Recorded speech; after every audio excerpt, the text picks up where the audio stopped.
tau kamata rewa.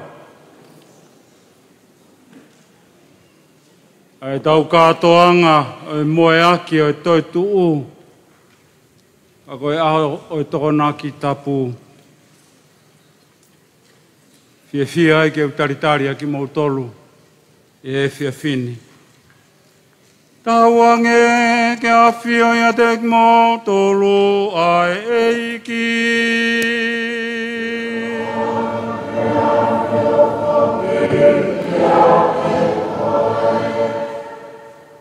Sika inga o feina, i he pō tōpu tapuni, na e laka atua ia Jesu Kristo me i he mate ki he mo ui. O ku whaafei i he siasi si ene whanau, i he feitu kotoa pe o mamani, ke nau kaunga lotu, mo re o whakataha pea mo ia.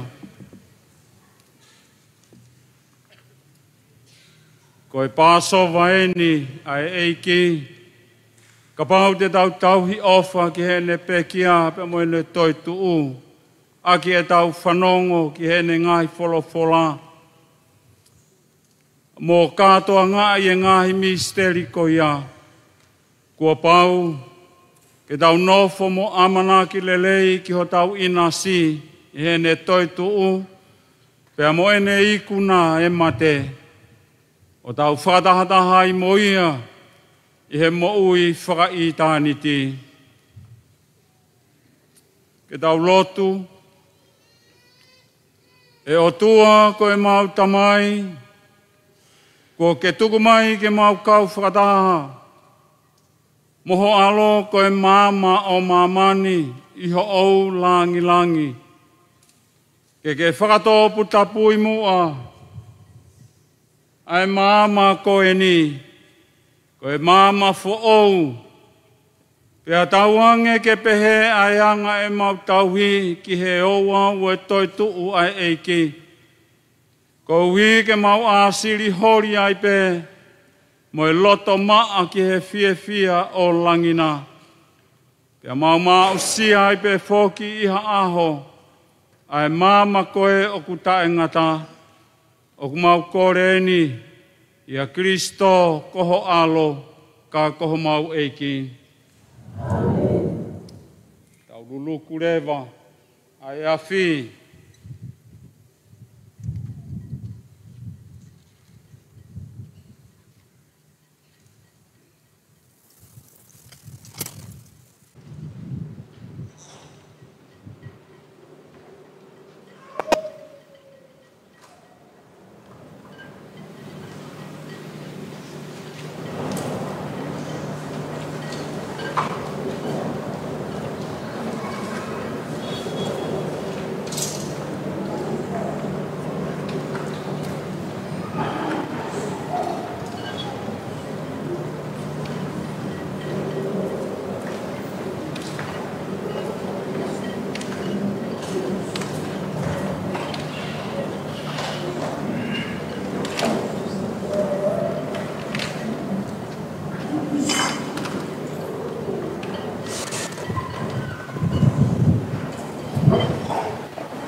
Ko Kristo ane afi pe moe ahoni.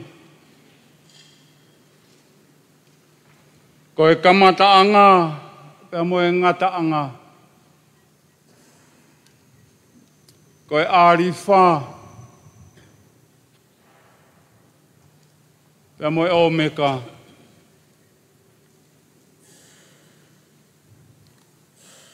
Ko ngahi aho kotoa pe oku a ana.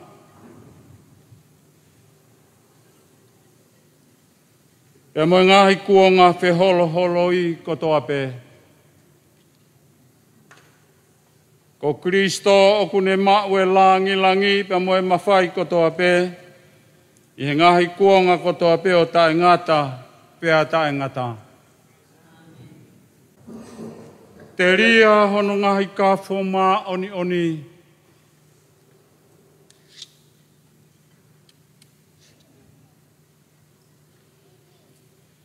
Pea mo langi ia, tauange ko Kristo koho tau eiki, e tene malui ki tau tolu.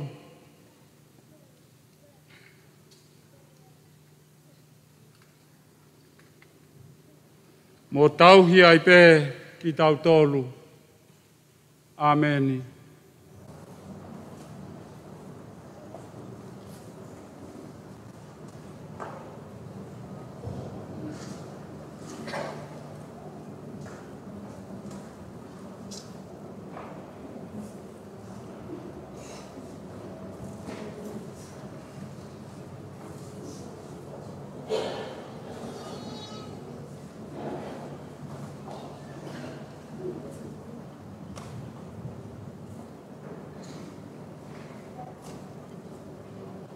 Tawangi koe mau Kristo o kutuuha ke he langi, ke ne kapusi e whakapouri, miho taunga hi loto, pe mo e whakakaukau.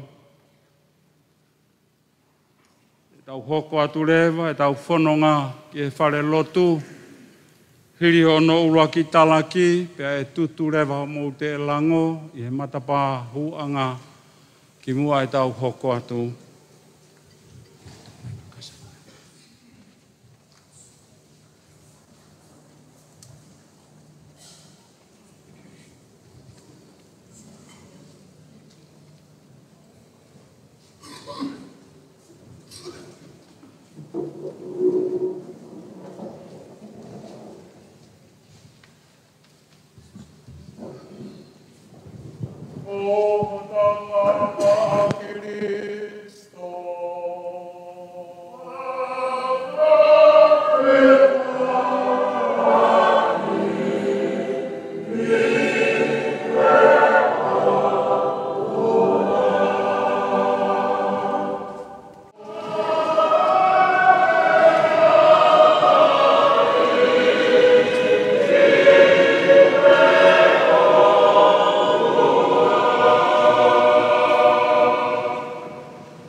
O hiki tue,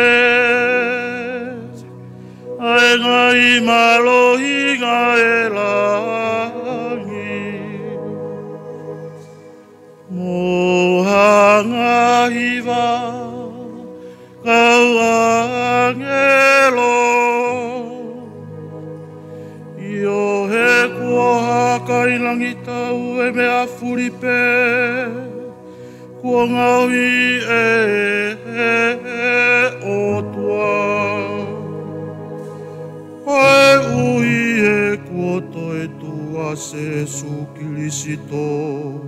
Ko tau tui. Ke ongo mai ai leo o e talupite o e ikuna. Pata pata, e mamani e mama gulu whaka ofa ofa.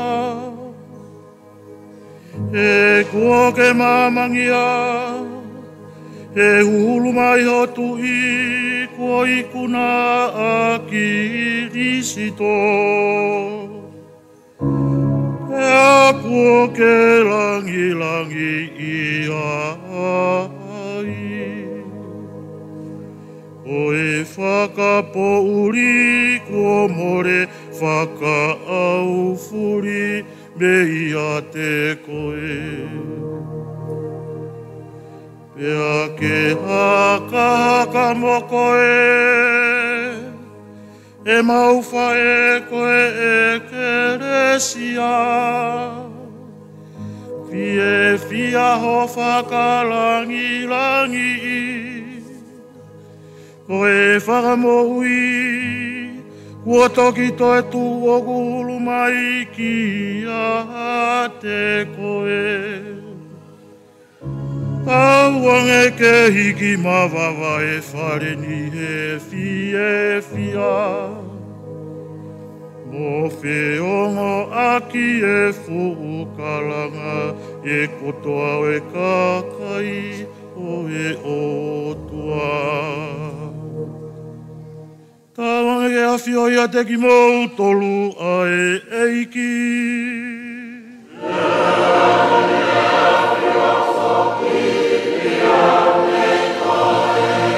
Iha ke homo uloto.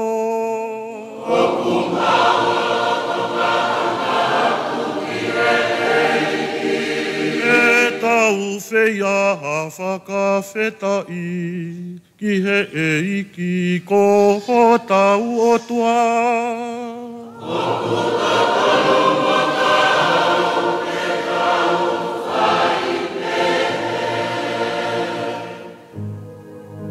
Io o kumatua ki totonu mo tau ke tau whai ha whakawiki e o tua. O kui kai ke ha mai pea moe tamai mafi. Aki ho tau loto kotoa, mo tau lau mari e kotoa. Pea moe kotoa whoki ho tau iwi. Pea ne ia ke tau whai a whakamalo ki a se suki lisito. Ko hono alo peta ko tau tui whoki. Koe ui koe ne hawhaki ki tau tolu aki ono taa. Pea ko ne hui whoki ai anga hala atama ki e tama i ta e ngata. Koe katoanga e ni o e tau pāsoa. A e nai whapongi e Krisito koe ake no mo ohoni. Pea kua whakatapui ai ngahi api hono kakai. O kunau tui ki a te ia a ki pe hono tapu. O e po e ni. Ngā ke fuafua whakahawhia e maunga i tā mai.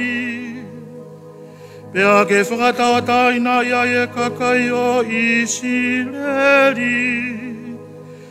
Nei o nau whakapopula mo ke tataki ki nau tolu e Kirisitahi.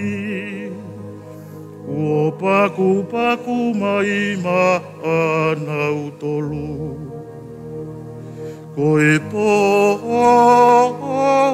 e ni.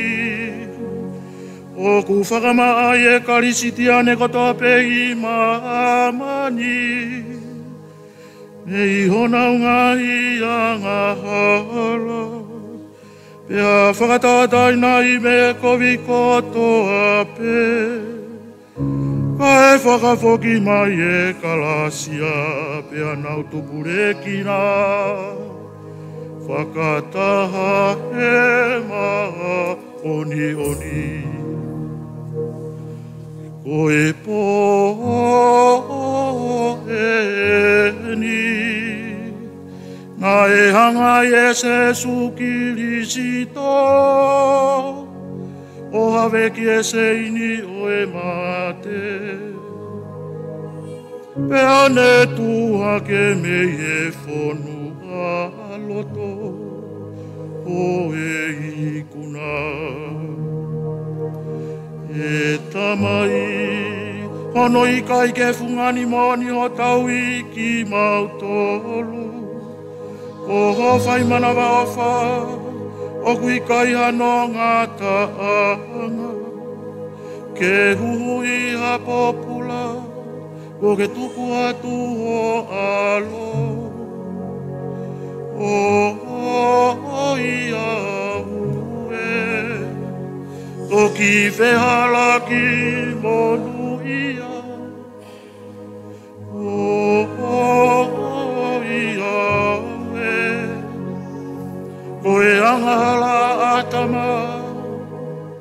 na e fufie mau, e kuone ikuna i makita au tolu.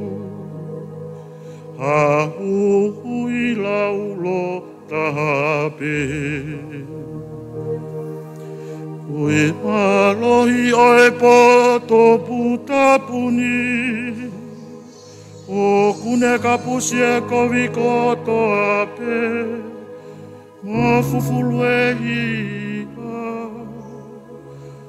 Aku whakafoki mai e loto ma aku omore, mo whakawhiewhia i aki nau tolu o ku mamahi. Toki po monu i a mooni, e kuoto e whataha ai langi mo mamani. Pea whakarerei e tangata mo e otua. Pea ko ia tama i whakaewani, i e fia e poko e ni. Tari lelei e mau whei lau whakawiki, i e fia fini. Ko e mea ofa, o topu tapu hosiasi. Tari rei e te lango koe ni o e to e tuu. Pea tawange kene kapusi mau ai pe, ai whakapouri o e poni. Whatawange kai whetu aho, ai oku i kai mate hata imi. Tene mau mai oku hulu atu mau ai pe, ko kirisito ai whetu aho ko ia.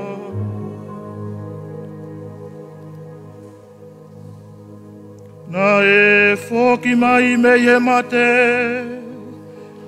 e ane hulu mai hono mama.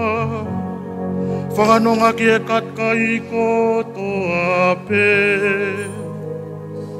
Koho alo, ae o wawhio mo pure o ta e ngata pea ta e ngata.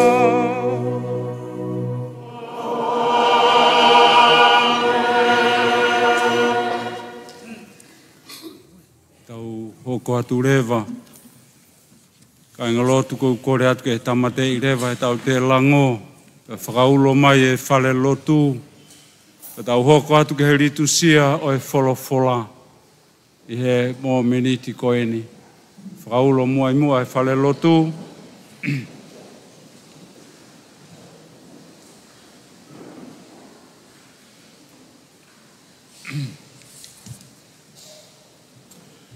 Sioku ka inga o whina ia Kristo, ko tau kamata e moe aki mamaluni, ke tau whanongo whakamato ato rewa ki he wholofola ai otua, mo whakamana manatu ai anga ko ia o ene whakahauwhi e kakai e historia.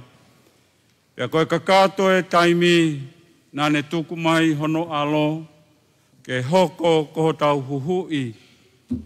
Tawange ke hoko e katoanga o e toituu, ke whakakakato e he otua ho tau whakahauhaua. I ngāu e whakahauwhi kone kamata ia te tautolu. Tau whanongo rewa ki hene wholofola. Koe uluaki o e wholofola, se nesi wahe uluaki monoua. I he kamata anga, na e tupu e o tua ai ngahilangi mo mamani. Pea nai mau nganoa a mamani mo lala. Pea nai whakapo uri ai funga o loloto. Pea nai o whaki i he lau maarie o e o tua i e whukai vai. Pea koeni, ko ose ngahilangi mo mamani, mo honau ngahi hoste.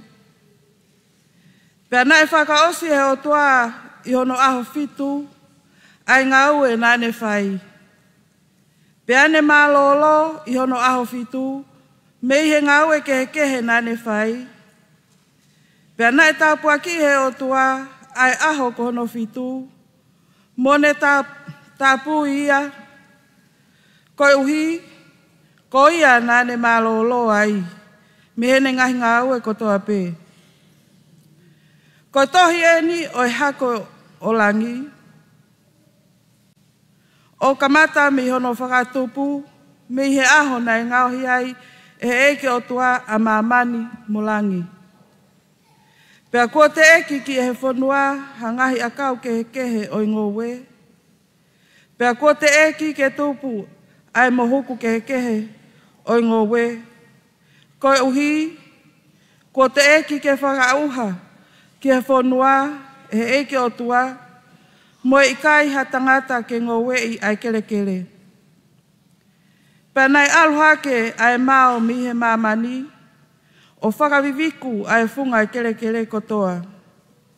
Pēnei ngauhi e eke o tua, ai tangata mi he efu i kere, o ne ho ki he awa ihu, ai manawa mo ui. Pēnei hoko ai tangata koe kakano mo ui. Pēnei tō, e eke o tua hangowe tapu i tēni, i hahake. Pēnei tuku ai e tangata kone ngauhi. Pēnei whakatupu he eke o tua me he kere ai akau kehe. Nai hā whakaofo ofa, pēa lelei ki he kai. Kai umaa ai akau oi mo ui i he loto ngowe. Moe akau oi ilo oi lelei moe kovi. Pēnei iai hawai tawhe nai tupu i tēni, ke whakaviviku ai ngowe. Pea i he ne hū ki tua, nai mawahe koe konga matawai e whā. Ko hingoa e uruaki ko pisoni, ko iaia o kutatakai i hono kotoa e whonua ko hawila. Ai potu o kuiai ai koula, pea o kulelei ai koula o whonua ko ia. Oku iai ai matai tofe, moe maka o nike. Pea ko hingoa o hono ua o vai tafe, ko ki honi. Ko iaia o ku alu, takatakai i hono kotoa e whanua ko kusa.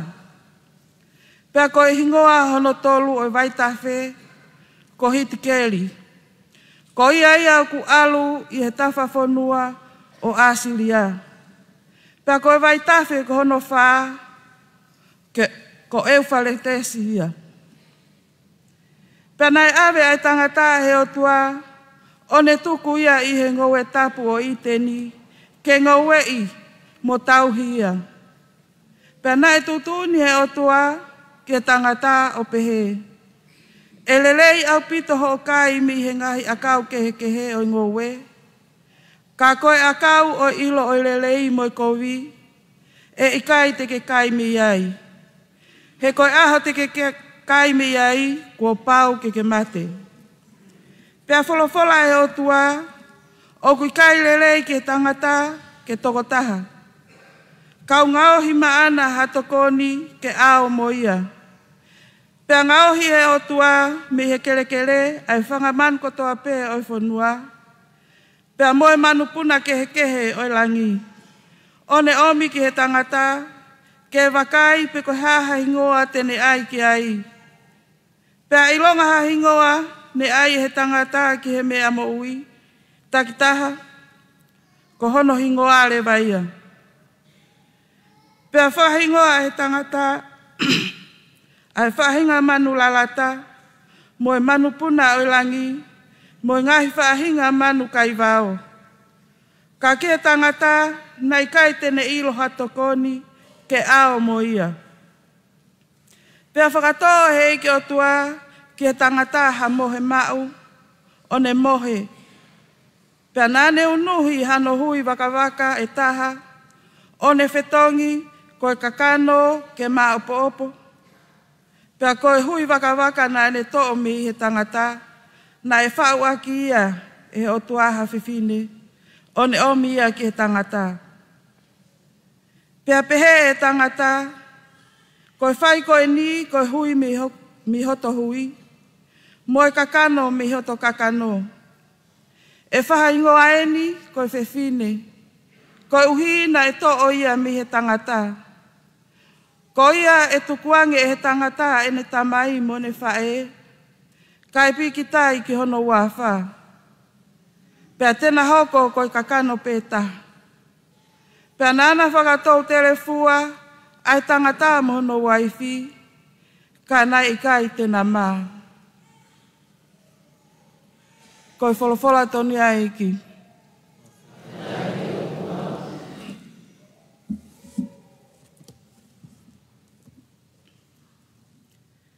Sāme whetariaki, sāme te au mātolu. Eiki e, whekau i mai holau maari e, pea kene whakafo ou e whunga whanua.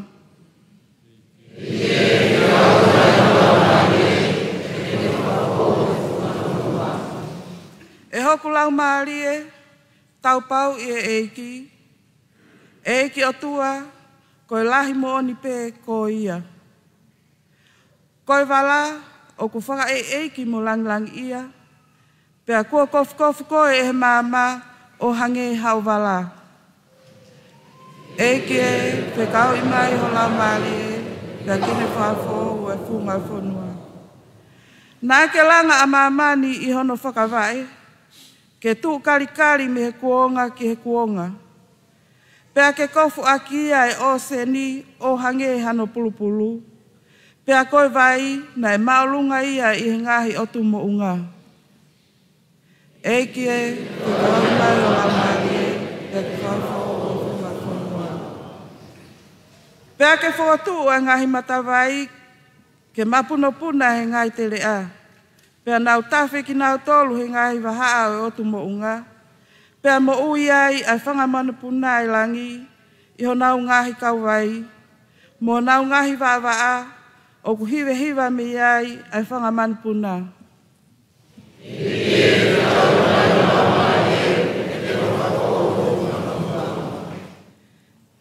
Pea meiho awhio anga o ku ke whakahau e ngahi mo unga. Pea inu pāhia e whanua meiho o ngahi mea o wha. Ko ke ngahi ai musie o lauma ui. Ma ai whangamon manu. Moha ngahi a kau, ke whea ue whie mau ai kakai.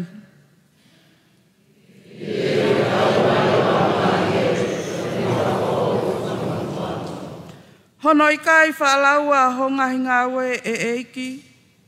Ia poto, nā ke whakatupu kotoa ki nau tolu. Kua whonu mahuahua a mamani i ho mou tawhea. E hoku lau maari e, tāpua ki e eiki.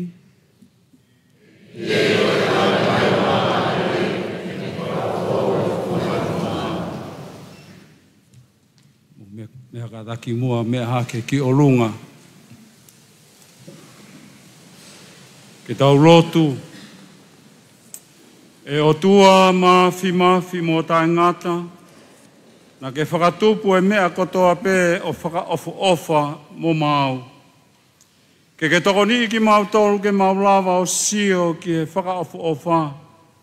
Ka koe whakaofa nge ai whakatupu whaou. Ai kua whakahoko i he kakato e taimi. Ai na ke huhu ia i ho kakai. O tuunga he wheilaulau ho mau pāsowa. Ko Jesu Kristo ai o ku awhio mo pure. O tae ngata, pea tae ngata.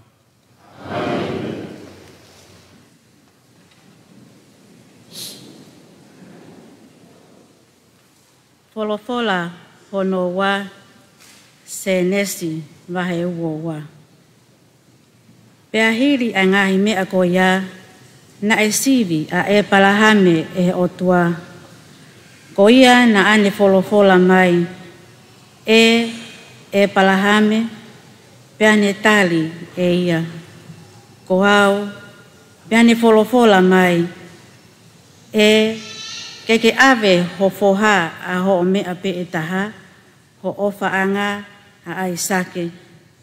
Pea alu mo koe ki he whanua ko mola ia. Pea whai aki ia ha whei lau tutu i ha funga mo unga te utoki whakaha atu. Pea pong i le wā, pea tuu heng hake a e palahame, o ne teu ene asi, o alu moia, moha toko ua i ene kautama, mohono foha ko aisake. Na ane whahi foki ha whewhie ki he whei lau, o ne tuu o alu ki he potu ne whakaha ki a te ia e o tua. Pea ihono aho tolu, na tangaki hake a e palahame, o ne wakai me he mama o ki he potu. Pea lea a e palahame ki he neongo tama.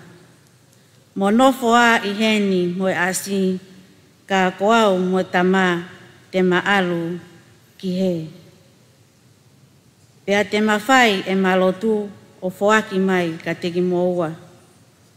Pea to'o e palahame ai whewhie ki he whei lau, o ne hili whaki ki hono foha ko aisake.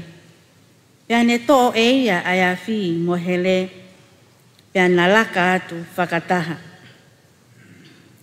Pea lea a aisake ki he ene tamai ko e palahame o pehe. Ala tamai, pea ne tali ko au tama, pea ne pehe. Ko a whie mo e whewhie, ka kofe ai lami.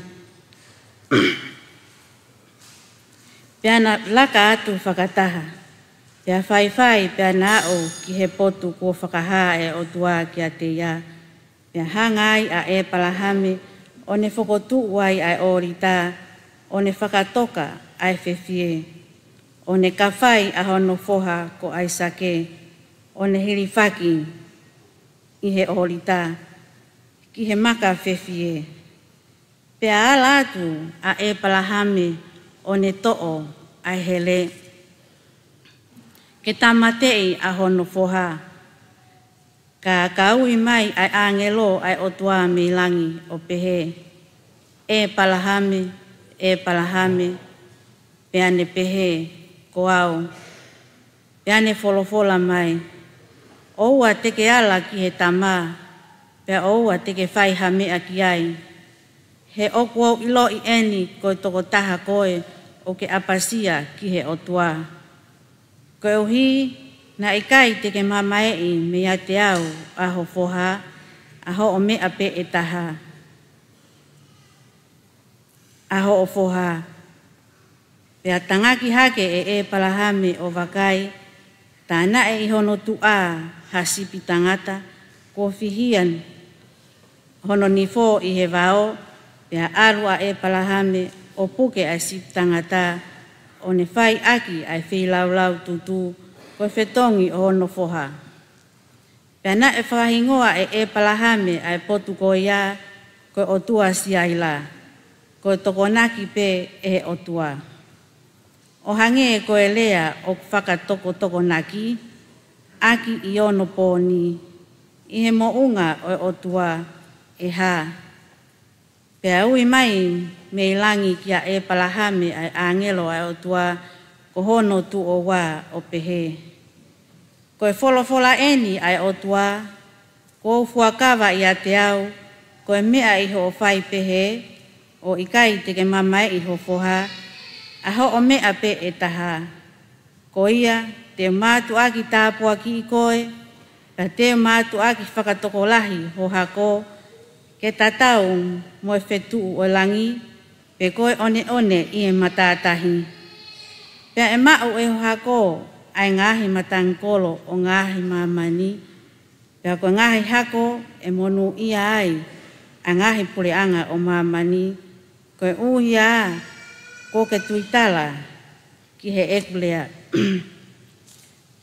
Koe whalafola tonu hia ai eiki.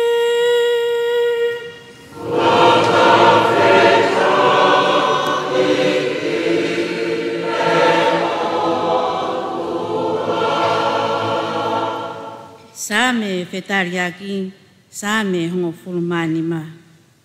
Malu iangi au o tua, he oko falalatu kia te koe. Malu yangi au otua he oko falalatu kia te koe. E otua kokoe a hoku tofi a mo e kuipu, pia kokoe tonu pe a hoku pale. O kou tauhi mau pe ai eiki i he eku wakai, iyo o kui hoku to o matau, pia te utuu kaukaua ai pe. Malu yangi au o tua he o kou falala ke te koe. Pia koia o kou hakang lang tau a hoku loto, pia fia hoku lau maalie.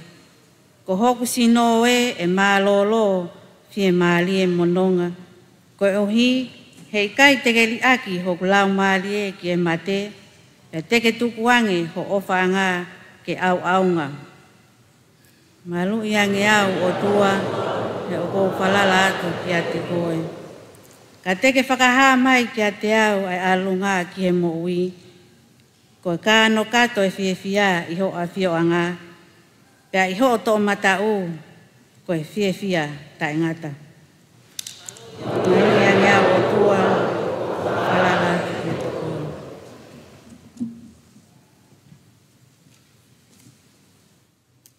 Kataki mua me hake ki o lunga. Ke tau lotu. E o tua mo e tamai o kinau tolu kotoa pe o kutui ki a te koe. Nā ke palomes ki a e palahame ke hoko ko e tamai o e ngahi pure anga kotoa pe.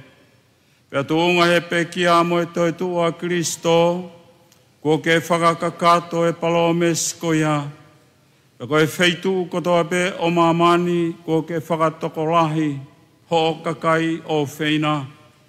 Tawange ke mautari ho o ui, aki ha mautari fia ho whakawhe, ke mo ui fo o a Kristo. Mau kore ni a Jesu Kristo koho alo, ka koho mau eike.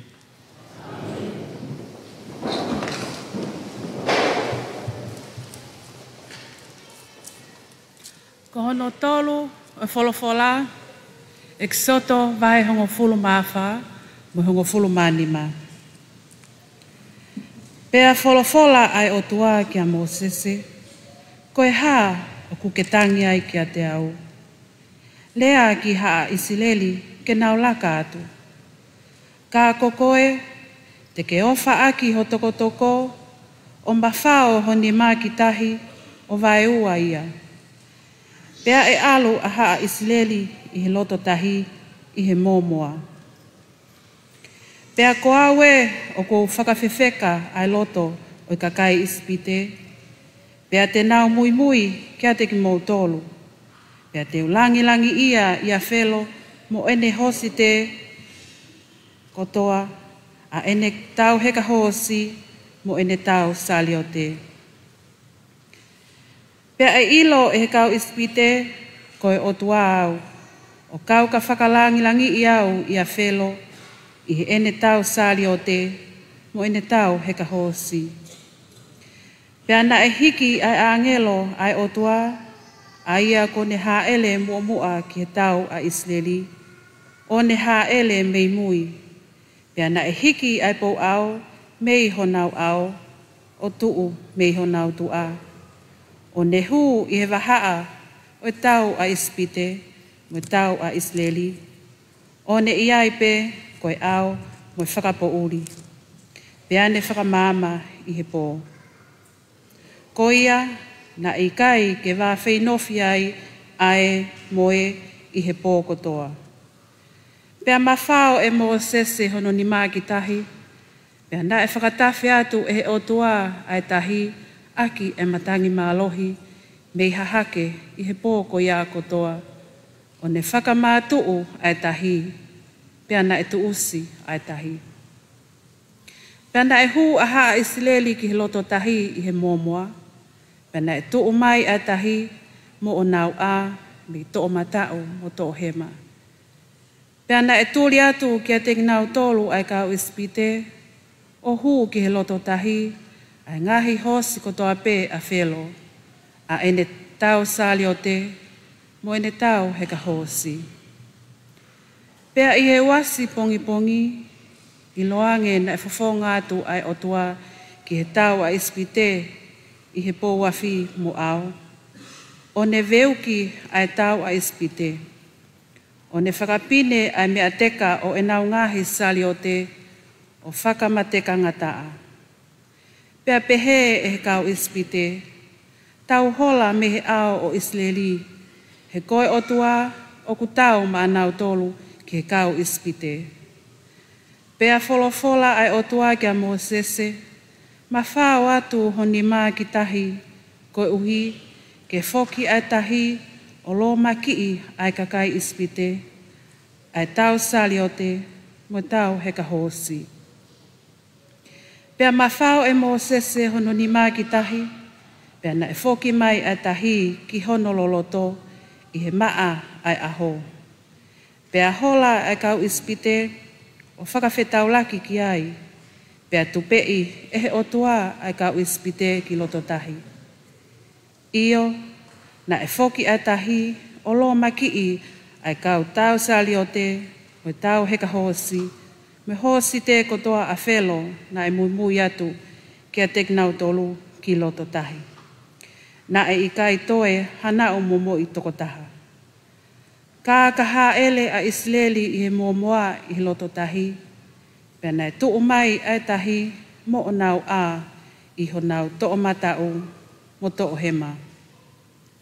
Ko ia na e whakamo ui e he otua a Isleli i aha ko ia me he nima o i kau ispite.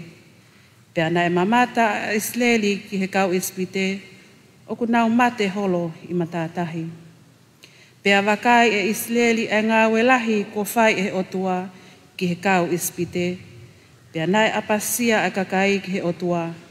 Pea na anau tui ki he otua mo ine tamai o eiki ko Mosese. Toki hiva aki e Mosese mo haa Isleli a hivani ki he otua o nau pehe. Teu hiva ki he otua he kone langi ia lahi. Koe hosi mo noangi kone lako ki tahi. Koe wholofola tonu ia a e eiki.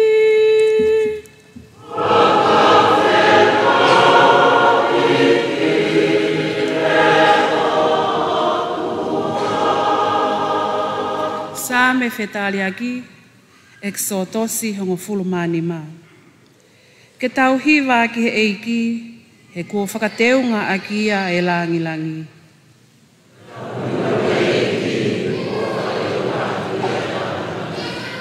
Teu hiva ki he eiki, o kune whaka eiki he ikuna. Koe hosi mo tangata o kuheka, kone whakapuna ki tahi. Koe eiki a hoku mālohi mo eku hiva, pea mo hoku whakahau whi. Koe ni a hoku otua, pea oku o whakahiki ia. Koe otua o ektamai, pea oku tuku kia te ia a whakawiki. Tau hiva ki eiki, whateunga ki koe eiki ko hatoa, pea koe eiki a hono hingoa. Koe ngahi sali o te tau a whelo, na ane laku ki he tahi. Moe tumutumu o ene kau sotia, na ane whakamelemo ki nau tolu. Kua fufu ki nau tolu he kiristahi, he na anau ngoto o hange hamaka.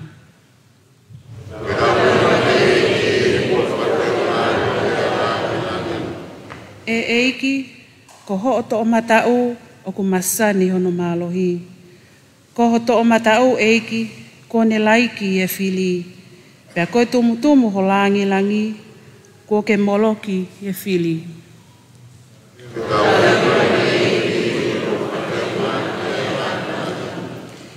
Te ke taki ho kakai o whakatautu i ho mounga, koe wheituu ko ke ai ho awhioanga e eiki.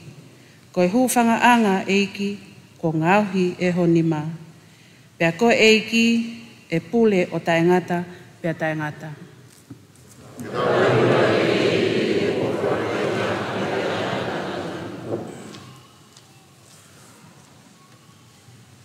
Katake o meha ke ki o lunga, ke tau lotu, E tamai o kua upe ki he ahoni. O mau kei mamata pe ki he ngahi mana na ke whakahoko he kuohiri.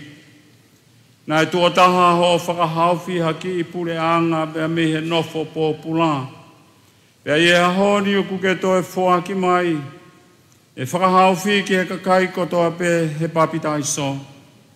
Whakatauange ke hoko e kakai kotoa pe o mamani. Ko e whanau mo oni a e palahame mo whamo oni.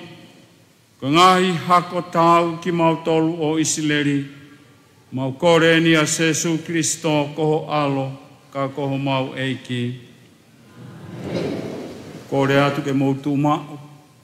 E talaki e tau hiwa e koloria. E tā e whawhangu. E teu ia e potu tapu.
E iki o tua kua ke ngauhia e pōko e ni ke whakaofofa. A ki e huhulu mai e māma me he toi tua Kristo. Pea tokonia o siasi ke wawea ene tari e laumari e ohi. Mo whakafo ki mautolu ke whakakaukau pe mo e sino. Ka e lava ke nau tauhi ki a te koe pe mo mauloto kakato. Hufanga tu e maulotu ia Jesu Kristo ko alo. A e kune a fio pe mo pule whakataha mo koe pe mo e laumari e maoni oni. Koe o tua pe taha o ta ingata pe a ta ingata.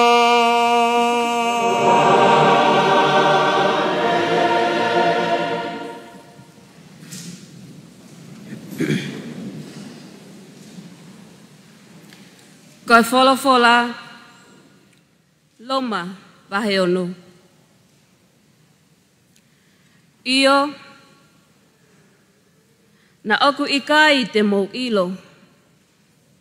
Ilonga ki tau tolu na e papitaiso. O whakahoko ai ki a Jesu Kristo. Na e papitaiso, o whakahoko ai ki he ene pekia. Pea koe mea i ho tau papitaiso ki he ene pekia. Pea tā, nā tau kau ngā te lio moia. Koe uhi, hange na e whakotuu a Kirisito me he pekia. E he awhio ai tamai. Pehe, ke whai aki e ki tau tolu whoki. Hamo ui o ku fo'ou honoanga. He ka pau ko tau tupu taha mo ia. I he tatau o ene pekia. Pea teu pehe foki. I he tatau o ene toituu. He oku tau ilo ai me ani. Na e kau ngā kalu se whai mo ia. Ai mo tua tangata o tau tolu. Koe uhi, ke ka anga e sino anga hala ia, ke oua na tau toi nofo po pula, ki anga hala. He ko ia kua mate, ko ata ia me ia anga hala. Pea koe ni, ka pau na atau pekia whakataha mo Kristo, o ku tau tui, te tau kau ngā mo ui foki mo ia. He e tau ilo, kua whakotu ulewa a Kristo me he pekia. Pea ikai kei a ana ke pekia, o ku ikai kei whakai haua ia e mate. He koe mate na ane whai, koe mate ki he anga hala. Otu o taha tofu pe. Ka koe mo ui o kune whai, koe mo ui ki he otua. Pe he foki, mo lau ki mo tolu, koe koto mate ki he anga hala. Ka koe koto mo ui ki he otua, iho o mo tuu, ia Kristo Jesu.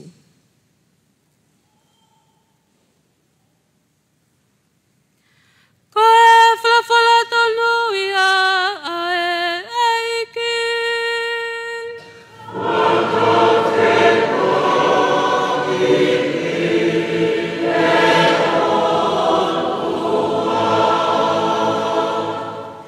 Kore pe mua ke mukata ke o mea hake ke o lunga.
Same whetari aki, same te au hongfulu mavalu.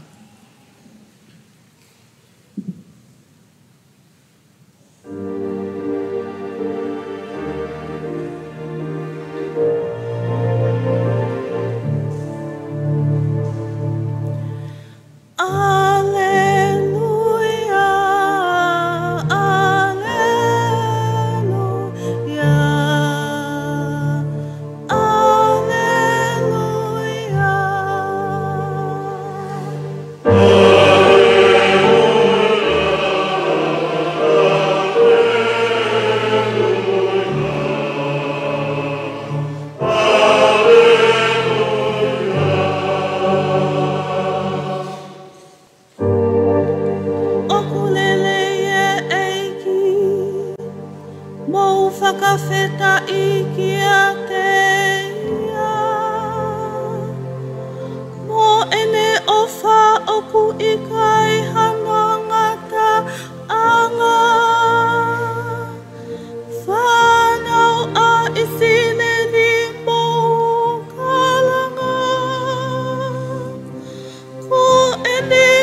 ke a whio ia te ki mō tolu ai eiki.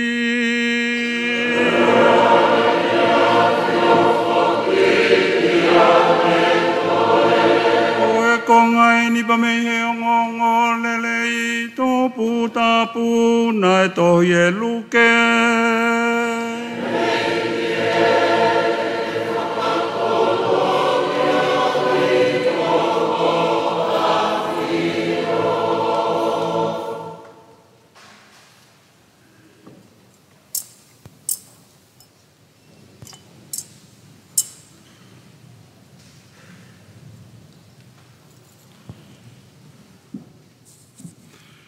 Luke ko hono ua fuluma wha oi wahe. Pea au ki he hengi e uluaki aho oi wike. Na uhu rewa e kau whewhine ki he whaitoka mo u lolo kakala ko hono teu. Pea na wau atu tā kua osteka i e makata puni oi whonua loto. Pea nau toi hu atu ki he loto whonua loto, tā ko ikai ke kei iai e sino o eiki ko sesu. Pea pūputu uai e nau whakakaukau. Pea whakafoki wha, kua tutu mai i ho nau tawha aki, haongo tangata, o ku whetapatapaki hona teunga. Pea manawahe au pito ai e kau whewhine o nau whepu noui ki lalo. Ka pehe ange e he ongo tangata koe hā o ku mou kumi ki ai mo ui he wheituu o mate. O ku ikai kene iheni kua whotu hake ia. Mana tui e ne whakarea atu o ku mou kei i kāleri. E lava ki i e foha o e tangata ki haka kai anga hala. Pea e te nau tuki wha o ia ki ha kolosi. Pea toi aho hono tolu me iai e whokotu uia ki he mo ui. Pea toki mana tu iai e he kau whewhine ai rea ko ia a sesu. Pea whoki e kau whewhine me whai toka. O nau tala ki he toko hongo fulu mātaha. Mohono toe, e ngahi mea kotoa kua hoko. Koe kau whewhine na e o ki he whonua loto. Ko Maria Makitala, mo Sioana, mo Maria koe whae a se misi. Pea moha ni ihi kehe. Kana e launoa ia ai kau apostolo, he whakamatala ai kau whewhine. Pea na e ikai te nau tui ai. Kana e lere a pita ki he whaitoka. Pea koe ne au atu ki ai. Pea ne punou hifo o sio atu ki loto. Tā koe mea pe na e iloa ai koe ngahi tupenu. Na e kofu aki e sino o sesu. Pea tala ai pe e ne foki ki api. Pea moe whiwhiri hono loto. Pe koe hae mea kua hoko.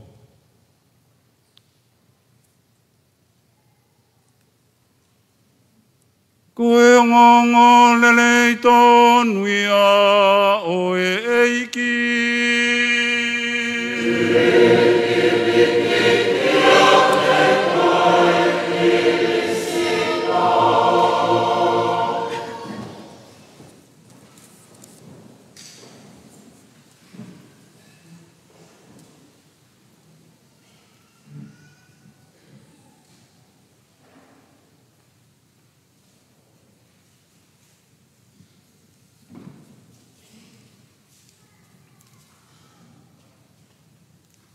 Aku whainga ke umarimari. O kou ilo ahu kai ke ilo hatahae ko umarimari. Ka kou umarimari. Ka koe whakakaukau na e hau ke te au. E whai ake ki tala noa o e ahoni. Why am I smiling? Koe hae uhinga o kua umarimari ai. That's my personal whakakaukaupe ia akupe. Why am I smiling?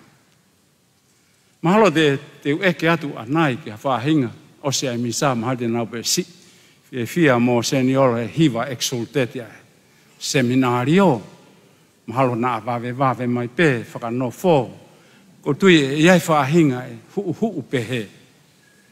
Pa mahalo pehe ni Maria mo senior whaatalanoa whoke toko laipe. Whaaloa mau pe misa. Moi malanga mo senior pe loloa pe no os loloa pe lo tu ia taini. But why am I smiling? I'm smiling because I'm happy.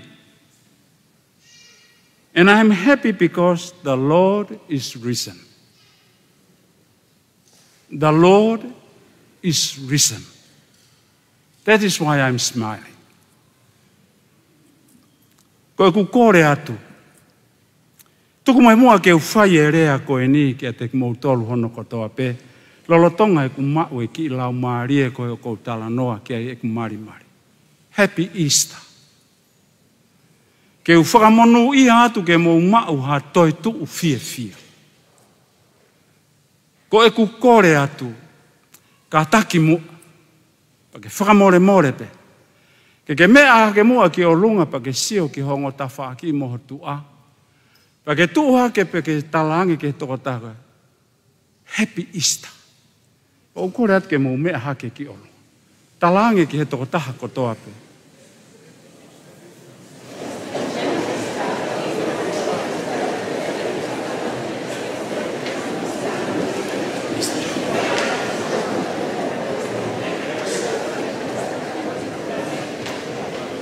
Kamaloa.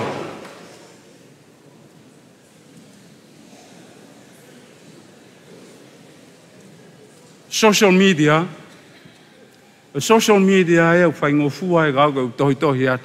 Happy Easter. Ko taimi koko te tua whesio whaki pa moe toko taha ko ia. Ke utalangi ki ai.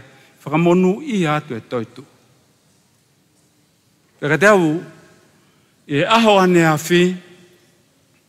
E tau whanonga, e ngahi e moui o e pāsekate o e moui a Kristo, a ene mamahi. O alu ai pe mei he, pe takai hake ki he, pe kakato ai ai pāsekate o e mamahi, pe moe pekia ai eiki. Whanau, tuku keu ki vahe pe mea te kumotoro. Nai kai te kui, nā ku lotu pepe au whakatoka ngai e mea. Ai lere a ki i whanau. Pea mehe se tāsio, ki he se tāsio. Pea mawau mai ki he pe au talangi a pātere e peri. Ui atu e ki i whanau ke nau takaia. Ko tui o ki ai pe mea ku nau whiwiri, pea nau hohori, pea nau whenga ke nau ilo. Pea hae mea ku hoko ki a maka, aina ne whakafofonga ai eiki. Foi rea whakapiritania asia i he talanoa e kōsperi. Kau whiwhine na nau ato sio asi atu ki loto, ki he whanua loto. Whanau wako. Kau ki talanoa atu whanau wako. Ko se su koe na mou biviri ki ai, pa mou lere holo. Whakasio pe ko hae mea hoko. He is no longer behind the curtain. Ane awhina e tau e ngai pui, lanu wāreta. Pea nofo pea mei mui a sesu. Koe ku talanoa ia whana wako ia hon. Jesus is no longer behind the curtain. O kune up front ni mai ki mo. Aene ku hoko ai aha koe ni. Uhingai ai ku marimari. Jesus is risen. Koe eiki kone toitu. Ia e ngai mea mahu inga i he ahon. Ko loto lahi e ngahi whakailonga. O e kātoanga, o e ngahi ahola lahi, koe ni ritu sia e nima o e ahon. Pako hui koe ku talanoa ki ai, iai e mea mahu inga, pa teu to'o mai peki mea mahu inga koe ni. Koe taha ngahi mea mahu inga. O i kai koho kung whatongi ape, Whatongia e kātinari e piko pō tuitap. Whatongia o e siasi. Ka kono tau whatongia o ki tau tolu. Ke whakapapau i ko ki tau tolu. Ko kau tisai pare ki tau tolu. Ai otua, ai eiki. E malava ke tau whakahoko aho tau whatongia. Ka koe tau hoko koe kau tisai pare. O tau hoko aia ki tau tolu. Koe kau whakamooni ki tau tolu. Koe eiki kone toitu. Koe eiki o kune toitu. Eiki koe nā tau sio ki aina ane mamahi ane afi. Eiki koe nā tau whanongo ki ai he tua pule lulu tapu. Koe eiki ta taupe. Pea koe ke toi liliu ia pe toi ahawhang. Koe mooni ia o eiki koe o kou talanoa ki ai. Ka koe eiki koe nā e kaluse whai. Ai eiki koe nā ne pekia he kolosi. Ai eiki koe nā e whakahu atu ki he whanua loto. Ai eiki koe aina e ne toitu. Ka pauna e ikai ai misterio e pāse kate o e mo ui ko ia. Ai ne mamahi pe mo ne pekia pa mo ne toitu u au tau nofo mo ia. Oku kei wawanga pe tau tuia ki tau tau. Au talanoa ke he wawanga aku ikai pe ke ia whainga whakawa e ia o e tui ko ia. Ke tau hoko aia ki tau tolu, i he mea maho inga kua talanoa ki ai, koe ki kautisai pare ki tau tolu ai eiki. Pea ko hui koe tau hoko koe tisai pare, ko sesu, pa moe mooni o ene mo ui, tau kalanga he ahoni, koe eiki kone toitu. Koe talanoa ia Paula. Talanoa ia Paula, pehe Paula. Ka pauna e ikai ke toi tua ia a Kristo. Ko e tau tui, ko e muna pei. Ka pauna e ikai ke toi tua Sesu. Talanoa Paula. It's nothing. Fo inoa pe.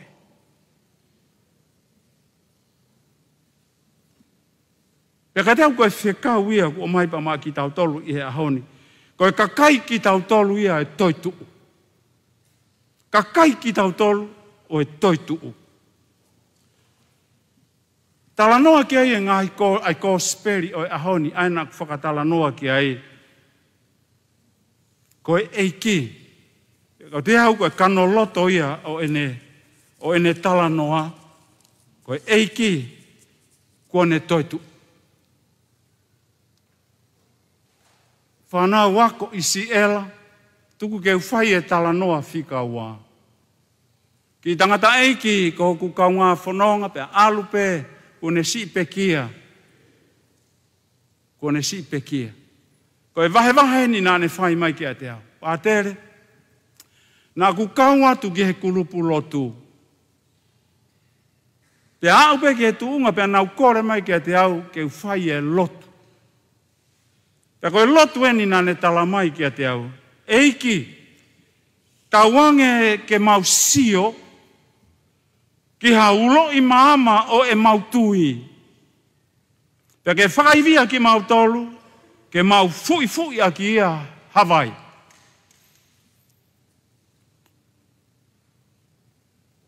Whakarea, e he tangata eiki nā ne pehe, Lord, wherever we see the flame of faith, help us to water it. Toko ni ki mau tolu ke mau whakawai e tui ko ia, o ki i afi ko ia. Whakauria e wahe e tangata e ki e kāinga lotu. E lava whewhe ke mo ui, ai afi he vai te ufui aki.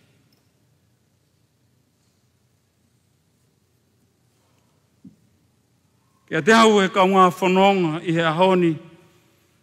Ko e ritu sia o e toitu u, pe ko e ritu sia o e pōni.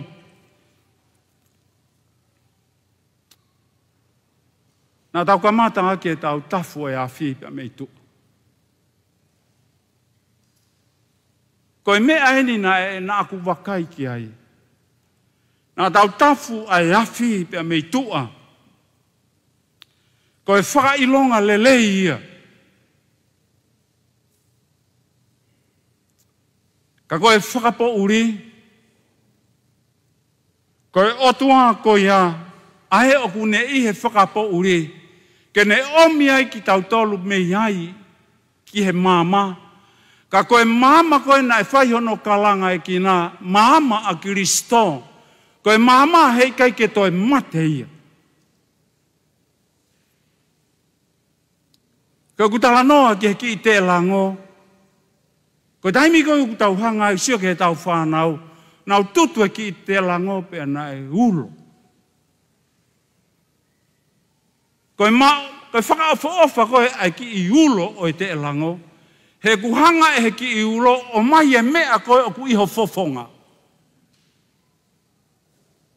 O kuhanga e he ki i te lango o mai e mea koe o ku iho o whakakaukau.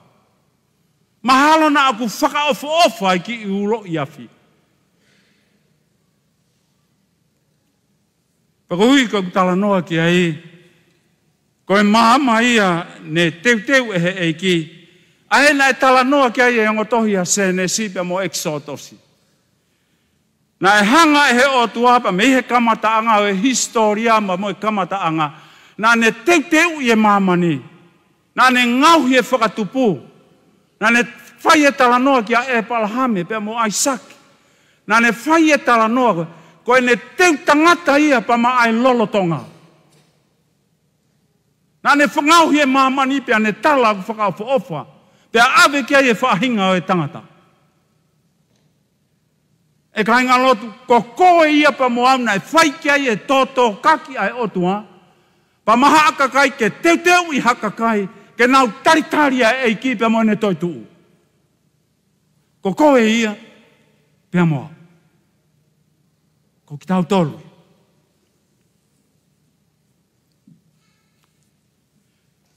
He ko tau tolu. Koe whanau ki tau tolu, oi mo ui. Ko ki tau tolu, koe kakai ki tau tolu, oi mama. Koe kakai ki tau tolu, oi vai. E rea tau whawhanonga hisi, fo i vai palo ena mo senior. Ai kono whakarea taha, fo i loi. Ka ihe ahoni, tala noa e fola o e ahoni, ko ki tau tolu, ko e whanau ki tau tolu, o e vai, o e mama, o e mo'u. He ko e vai pia moe a fi o kunau omi ai mo'ui pia maa ki tau tolu. Pia kune whaka fofonga i mai ke te ki tau tolu e he vai, ai vai aho tau papi tai so. Aena e tala noa ki ai a Paula, i he fola hono wa, e tau mate pe mo Kristo, pe te tau toi tu pe whakataha pe mo Kristo, ki ha toi mo'ui fo'ou, ia te tau to.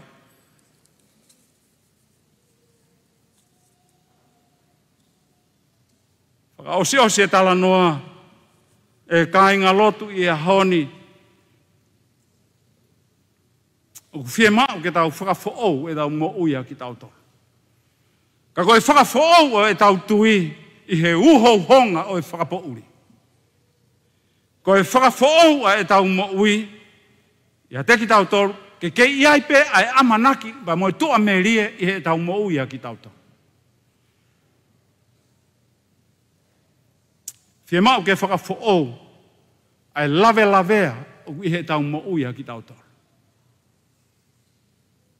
Ko e whakamanatu ia, ki a te ki tau tolu, ko e eiki, kone toitu. Ko tau mamani e ka inga lotu, lahi e lave i li. Lahi e tāmate, lahi e tau. Lahi e whekei ke i. Mo e tātu usi e anga e nofo.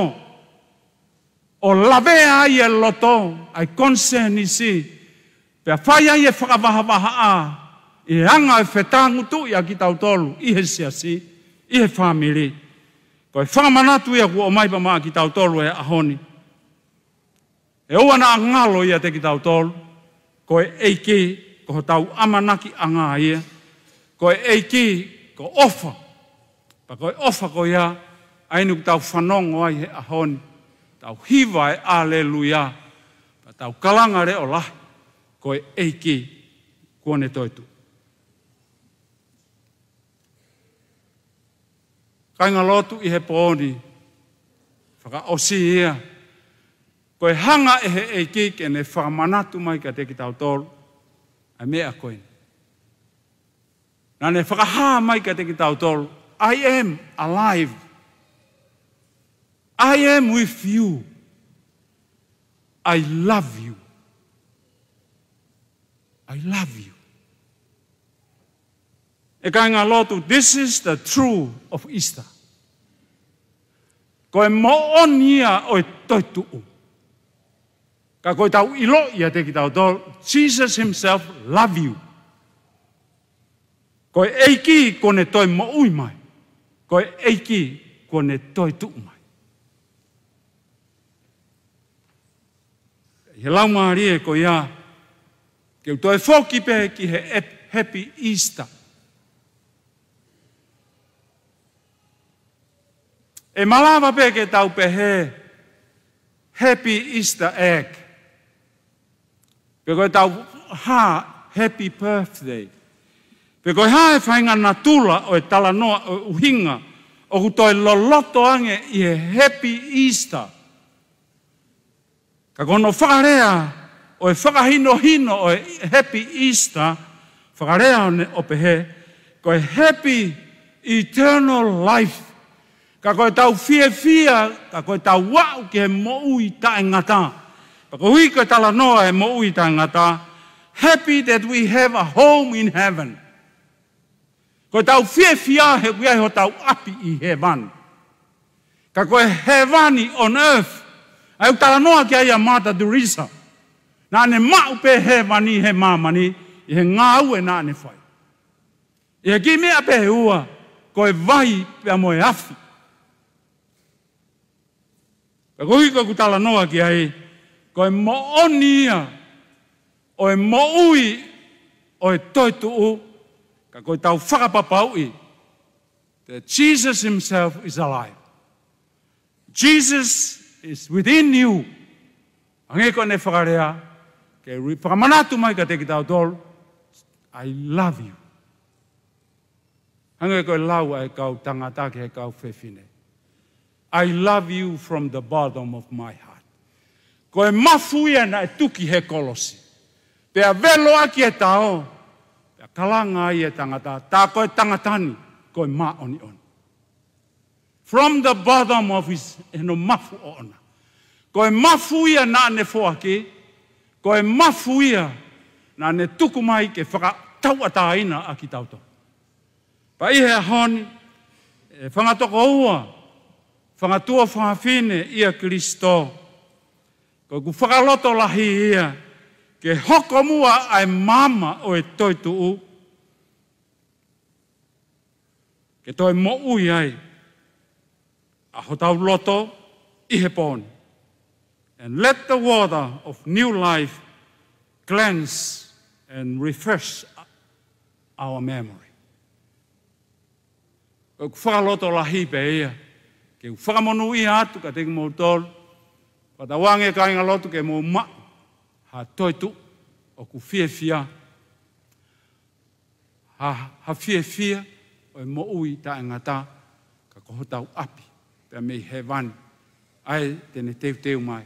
Pea maa ki tau tau. Tawange pea mō lau maa rie. Wholo maa oni one ai o tua.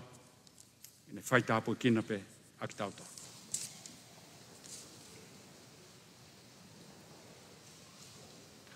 O kore atu, te tau hoko atu rewa, e ritu sia o e vai.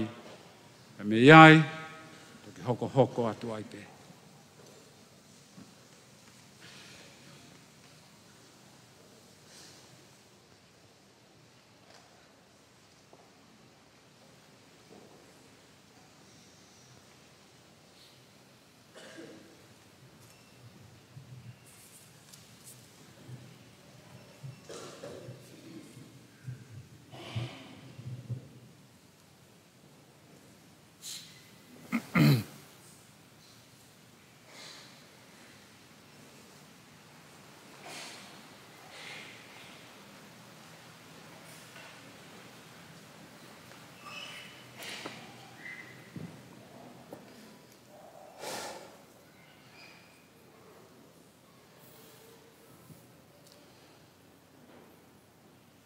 Sio kunga i kaunga mea ia Kristo. Ke tau korerewa ki he o tua koe tamai mafi ke ne tāpua ki i e vai koe ni. Ko hui ko ki nau tolu ko toa pe e toi whanau i fo wai. E lava ke ngau hirewa ki nau tolu. Ke nau taha pe ka moho whanau kua ohi ia Kristo.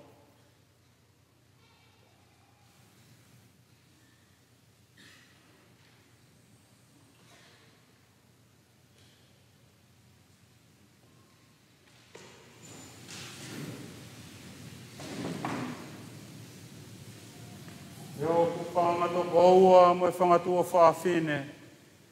Ke tau kore ki he iki ko tau otua ke ne tāpua ki i. Ai vai koe ni nā ne whakatupu. Ai whoki te tau whaka ao ngai.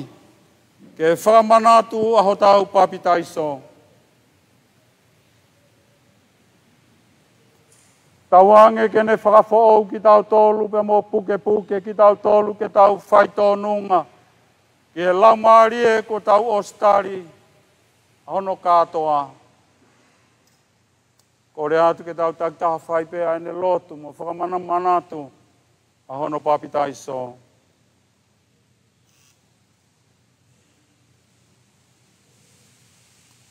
Eiki ko mau o tua koe pō koe ni. Oku nofo aki tari ho kakai mo nau lotu. Ke awhio mo ki mau tolu lolotonga oku mau whakamana manatu. Ai fungani ho mau whakatupu.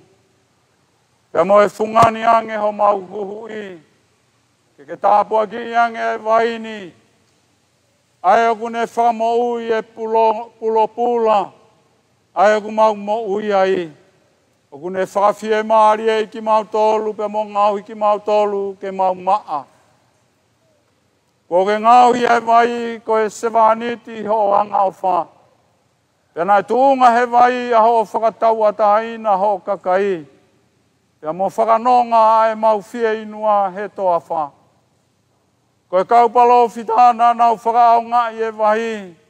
Ke tala ho kovena ni te who'ou. Te ke whakahoko. Pa moho mau whahinga. Ko e vai e soatane. Ne whakatopu tapu i e Kristo. Ae kua ke whakaaunga i ke whakafo'ou ho mau natula anga hala ia. He kaukau. O ku whakahoko ai ha whanau i fo'ou. Tuku ke whakamanatu mai mua e he vaini au mau papitaiso. Pea ke mau inasi e fia au mau ngahi ka inga. E papitaiso he toe tuuni. Kau mau koreni. Ia Kristo koho mau eiki.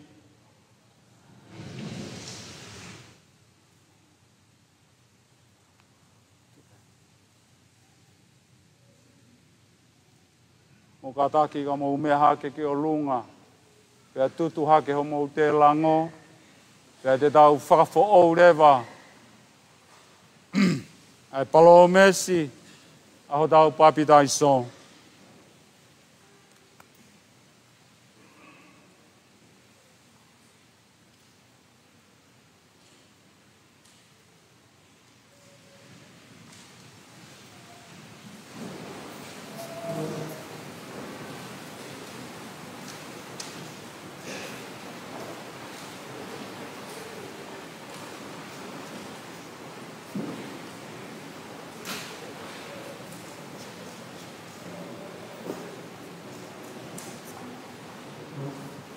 Sio ku ka inga, o ku tūnga he misteri whakapāse kate.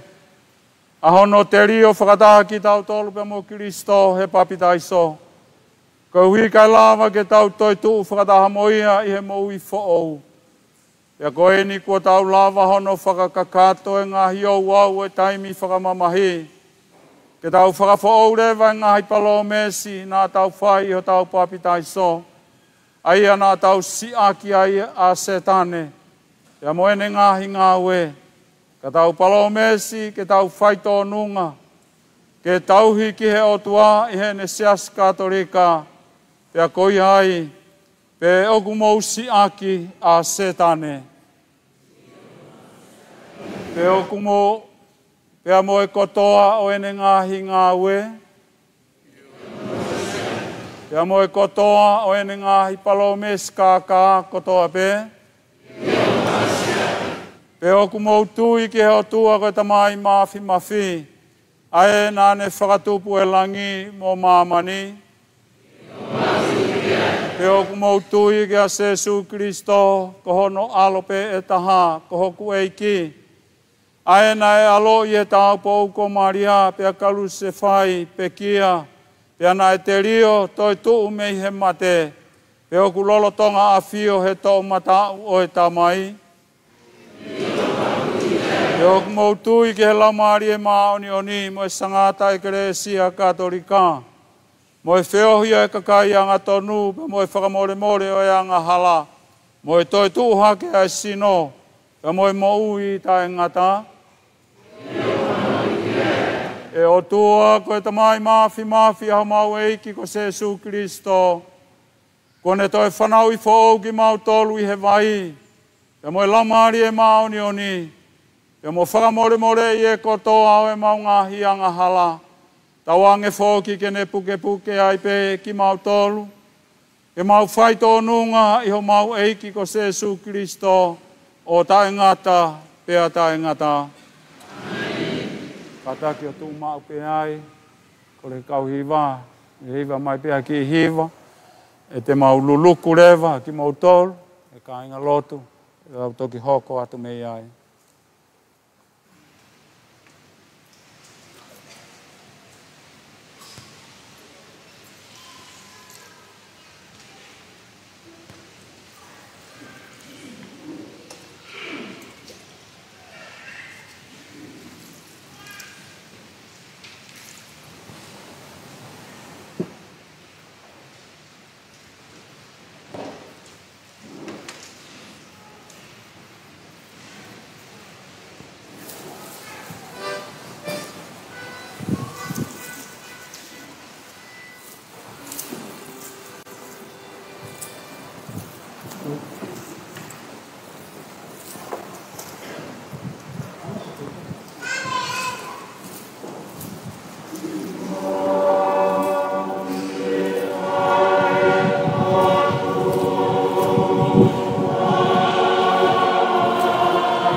Kore atu rewa, mea e whikilalo, te tau hoko atu rewa, ki he kore hu whaki.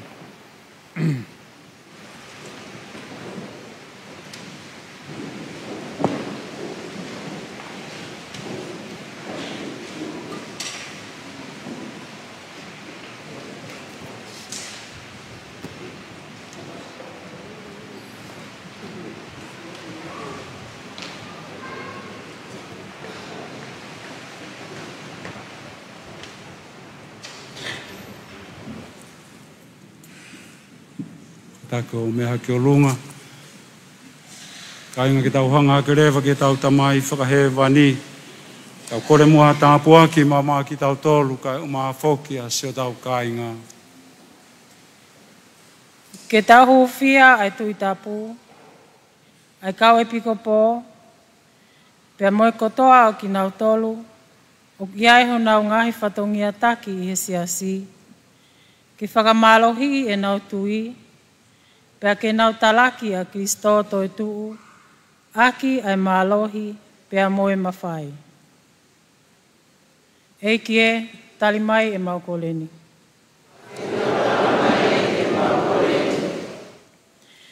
Ke tau huwhia ho tau tui, ho eiki o e pule angani, pia pehe ki e kautaki o e ngahi tukui pule anga, ke nau whekumi mau pē ki he whai tōtonu, pia ke nau whakahoko ai ha mo uifo ou ki ho tau whanua, pia mo mamani. Eiki e, tali mai mua e maukoleni. Ke tau huwhia a ki nau tolu o ku tui vai vai, a ki nau tolu ko ikai ke nau toe tui, a ki nau tolu o ku te eki ke lalahi e nau tui, a ki nau tolu o ku wilifia ke sia mo oni ki mamani, te lia na ikai ke nau toe tui, ke nau toe maa mua ai tui ia sesu, aia na ne ikunai aki ai mate. Eiki e, tali mai mua e maukoleni. Ke tau huwhia ki nau tolu, o nau mo ui whakaofa i mamani, ai kau nofo toko taha, a ki nau tolu kua mole atu ai ofa anga, moe whalala anga. A ki nau tolu o pōpula ke totong mo ua, pe koha palema o fulahi ke nau lava o solova, ke whaaki haiwi ke a te nau tolu e eiki, nā nei kunai ai mate. Eiki e, tali mai mua e maukoleni. Ke tau huwhia ki nau tolu, ko nau mua atu ia ki tau tolu. Ke nau mau ai whie maalie ai eiki, pia ke nau inasi i ene toi tuu. Eiki e, tali mai mua e maukoleni. E tamua i anga lelei, ko ini ai mau lotu, mau whakakakato atu. Ai hounga ki a teki mau tolu, aha o ofa. Ke whakae e a mai ia ki a teki mau tolu i ho o wholofola. Tuku ke hoko ia ko ha awhi pe moha vai. Ke ne whakaivia ki mau tolu ki he moui whoou pe moe amanaki lelei. Pataha pe moe ngai lotu kotoa pea ho si tamai o tua mau hapai atu. Ufanga pe ia Jesu Kristo ko ho alo ka ko mau eiki.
E koe fuai e ka kāwai tangata mo e whewhine ko tau ke kere kere. Ta wange ke hoko ia ko mea tokoni whakalau maari e mā mautolu.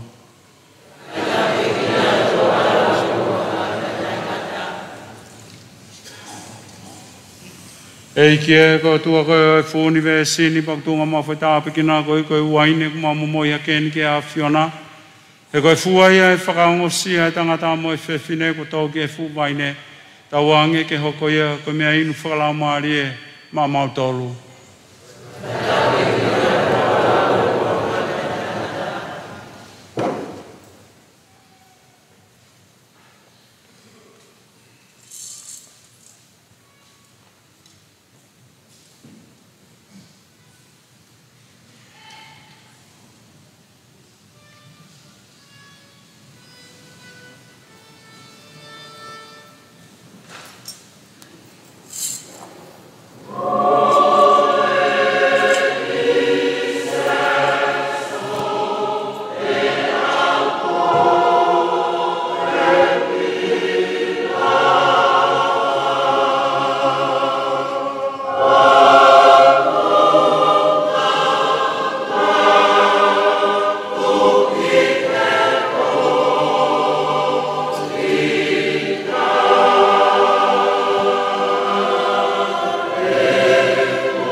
Ki mō kore ka inga ko hike hoi fuai whinangalo tua mawhi mawhi ki he ku whei lau lau ni. E ko haa mō tolu whoki a whei lau lau.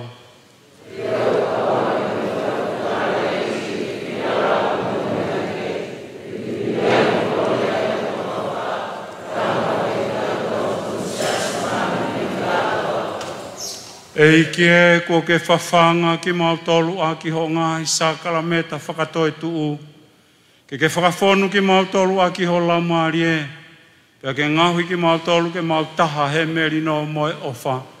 Ia Jesu Kristo koho alo ka koho mau eiki. Amen. Ta wange ke a whio ia tek mau tolu ai eiki.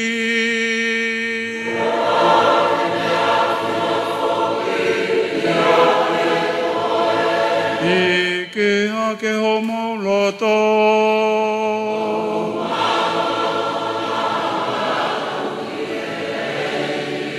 Ke tau whea a whakawhetai ki he iki ko tau o tua.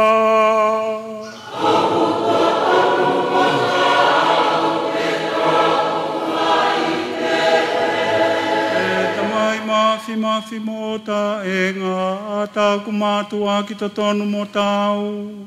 Pe aonga mo whiunga whoki mo ki mautolu. Ke mau whakawiki i koe eiki. E aho katoa pēpea mau tau whoki ke toi tahange ai mau tuku koloria. Ki he a Fiona i he poni. Koe uhia, koe wheilau kua wheia e Kristo, ko mau Pasova. E ko ia pēa e a ke no moni, kua ne ave ai anga hala mamani. Pea kua ne lava i whoki ai mate, aki pē ene pe kia a ana. Pea moto e tuku mai whoki e mo ui, kia te kumau tolu. Aki pe ene to e tuhake. Pea ko ia whakataha pa moe kau angelo, pa moe kau ale kaselo. Pe whoki moe kau angelo hau, pea moe kau angelo pule.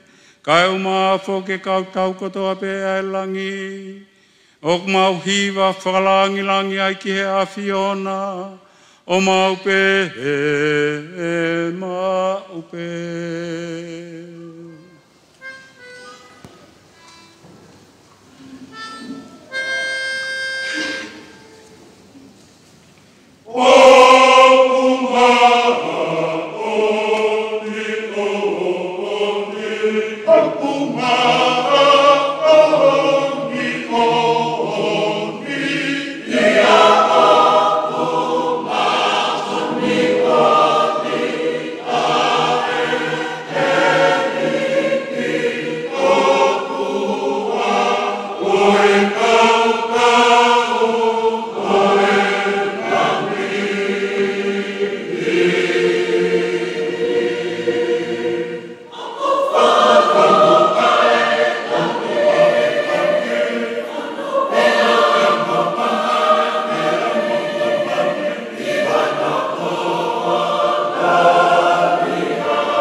E tamai ma oni, ko ho mautolu ia loto mo oni, ke mau whea ai pe ha whakawhetai ki he a Fiona.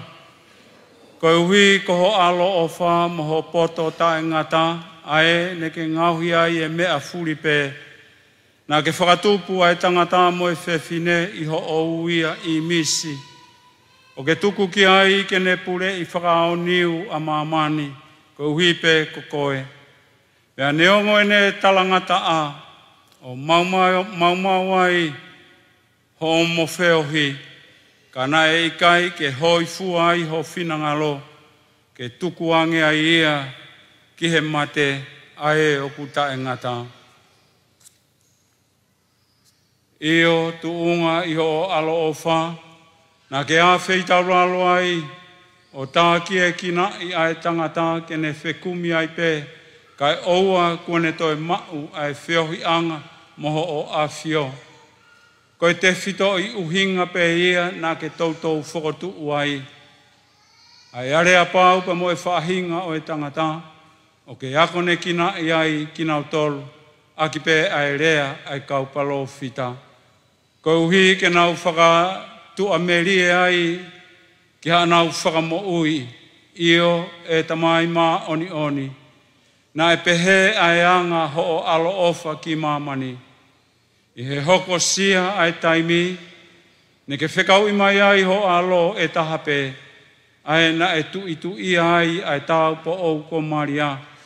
I he mafi o e laumari e mā oni oni, o ne alo i ai ho mau whakamo ui.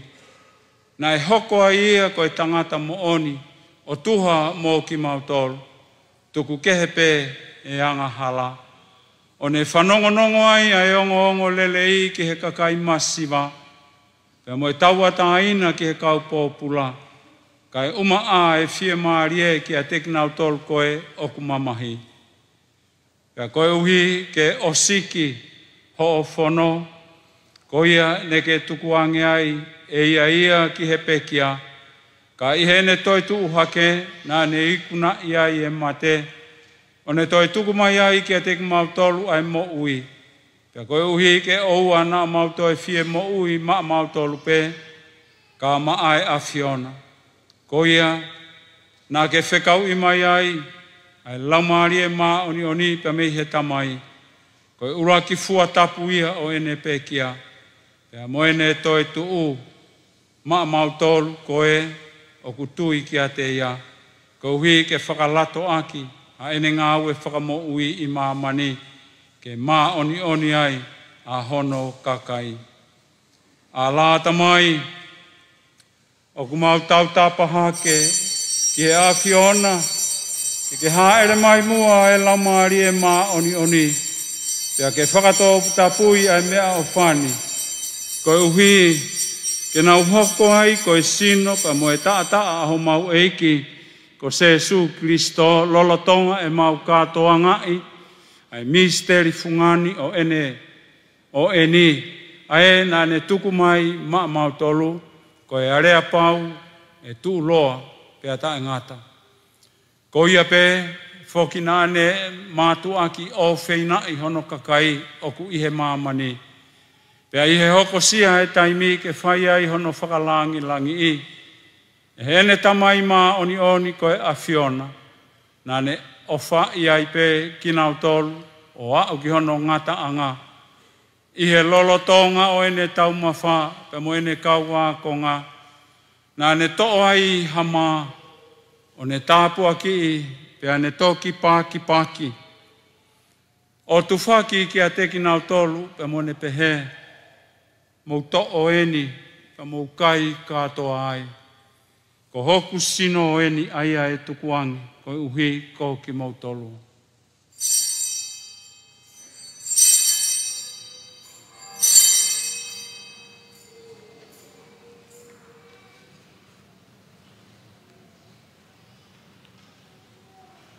Nāne toi whai pehe pe whoki ki he ipu, nāne toha ke kua whonu I he ua I ne. O ne toi whakawhetai ai pe ki he a Fiona. Pea ne toki o angerewa ki he ne kaua ko ngā mone pehe. Mou to'o whoki mo eni. Pea mo winu katoa me ai. Ko ipu eni hoku toto, ko toto ia o e fua kawa who'ou. Ae e lau I kuonga pea tae ngata. Pea liringi whokia ko wiko ki mou tolu, pea ma kakai kotoa pe. Kai whakamore I ai anga hala, mō whai eni ko hoku whakamanatu.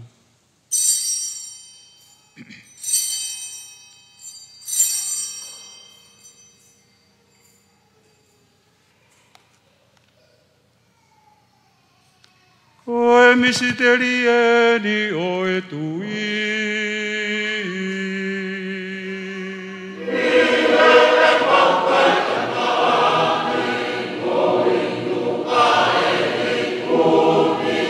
Oh,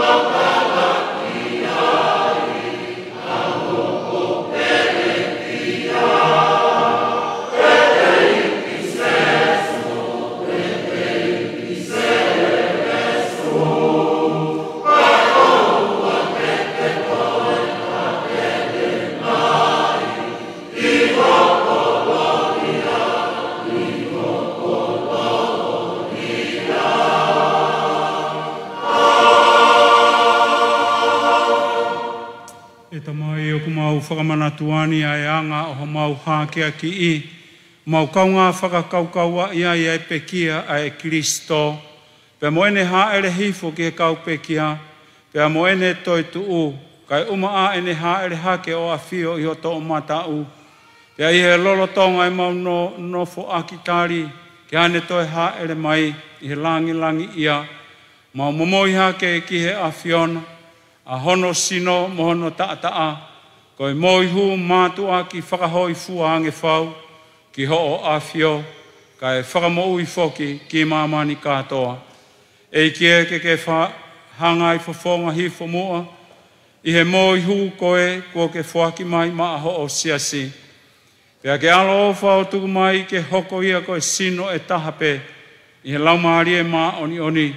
Whakataha mo ki nau tolu kotoa pe te nau kau whakataha. I hono tari o e maani mo i ipuni. Nau kaunga mea, Fei lau mo uiai mo Kristo, koe mea ke whaalangi i aki ai a Fiona. E kie ke hangai whonga mua kia te ki nau tolu kotoa pe, ko e o kutunga e mau fei lau ni, ko nau hufe ki nā. Kai tau te whito ai, ki ho mau tui tāpu ko whalaki ko, kai umama e ke piko pō ka tinari mafi, whahinga tāpu i mamani katoa. I fo mai mua ta poa ki ka te ki nau tolu, o ki mau tolu koe ni hono kotoa, o ku mau lono tonga momoi hake ai whei lau ni, pe ki o whanau ohi hono kotoa. Kai uma foksi kai ngā fua pe, o ku nau tau whekumi ki a Fiona, i he loto ku hanga maari e mo oni. A whei tau lalo ange mua ka te ki nau tolu koe, ko nau pekia, i he merino a Kristo. Kai umasi kai ngā pekia fuabe, o kui he a Fiona, ai anga o e nau tui. Tamai anga leleye, hangai whongai fo mua ka te ki mau toloni, ai o kui ko whanau o whina, koe ui ke mau si ai tofia i he vanina, whakata mo e tāpo o monu ia ko Maria, koe whae ai o tua. Sangato Sosefo kono hoa, o ka apostolo mo kau ma oni, o ia pureanga, ko e te mautoki a tātai me he nunua o e anga hala, ka mau whakatahai e mo ui fuape, o mau whakawiki ai koe, i a Jesu Kristo ko mau eiki, ae o kuke whakafou mai ai ki mamani, ai me a lelei furipe. Ui ko Jesu Kristo, whakataha moene a fio. Pea tunga whonki a te ia ku whaiakeni ai ki a te koe o tua koe tamai mafi. Whakataha moe lau maari e maoni. Ai langi pe moe koloria whakau furi. O taingata pea taingata.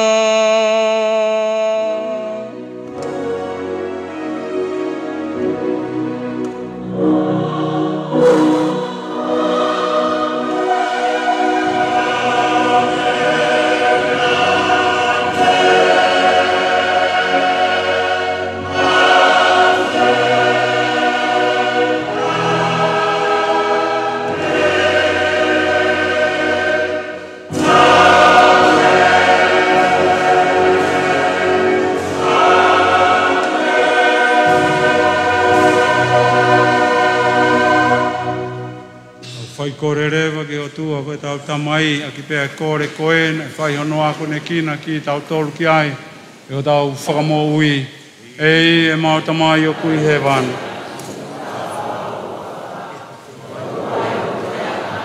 Whai o whina maro i maman wange koe e he wan.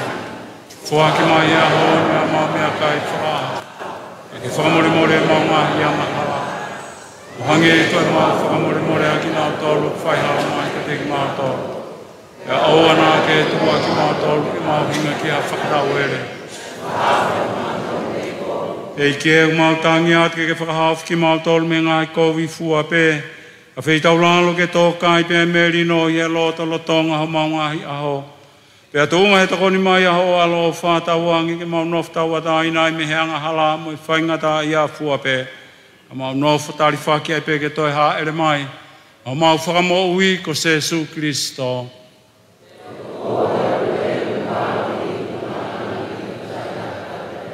E ki Jesu Kristo na ki wholofola angi ki hokau apostolo o pehe. O ko o atu maa mautolu ai merino, ko haku ia merino, ko au fuaki atu maa ki mautolu. O wana ke awhio ke maungahi anga halaka ke tui aho e keresia. Pea ke tuku mai mua maa mautolu ai merino, pa mo uo ngataha ho pure anga. Ai ku ke awhio pea mo pure ai, tai ngata pea tai ngata. Wangi ke toka maa waipe ia te ki mautolu, ai fie maarie ai eke. Ai ngā lotu singa ai whaamiri ka maa tau whanau, tau fuaki atu e merino a Kristo.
Koinia a Jesu kone toitu u.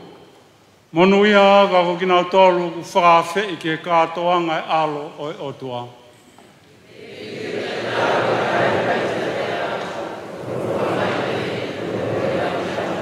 Sēmu tata a, whare keski mātou ki mui tangata.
Thank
you.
ke whawhanga ki mautolu a ki ho ngāhi sākala me ta whakatoitu u.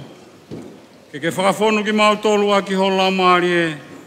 Ke ngauhi ki mautolu ke mautaha he merino moe ofa. Ia Jesu Kristo koho alo ka koho mau eiki.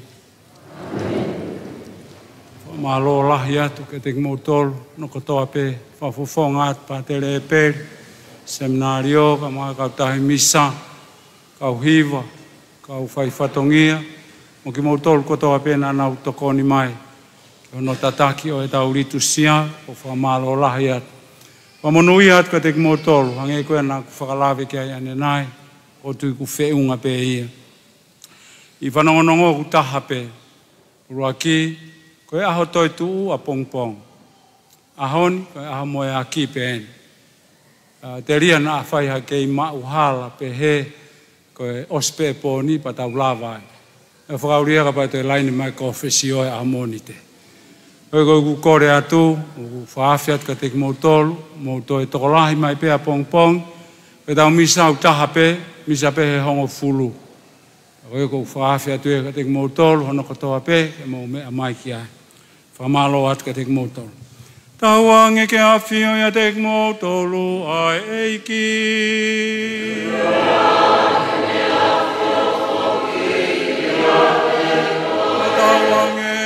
Hifo mai ka te ngotoro e tāpua ki alo whai o tua mawhi ko e tamai.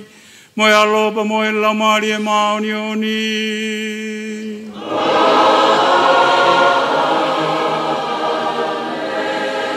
Mou o a he fie maari e pake mou o whapamutawi ai pe ki he eiki. Alleluia. Alleluia.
Pea ko e lawanga kato ia ai wa misa moyaki o e toi tuo.